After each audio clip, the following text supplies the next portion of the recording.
சொல்லி அழைத்தீர் என் செல்ல பெயரை. என்னுடையவன் என்று சொல்லி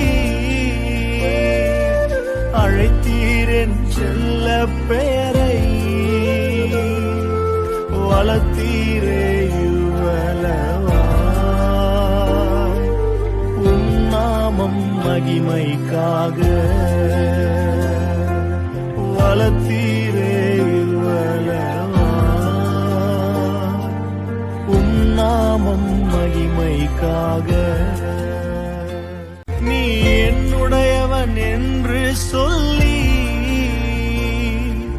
அழைத்தீர் என் செல்ல பெயரை. என்னுடையவன் என்று சொல்லி அழைத்தீர் என் செல்ல பெயரை.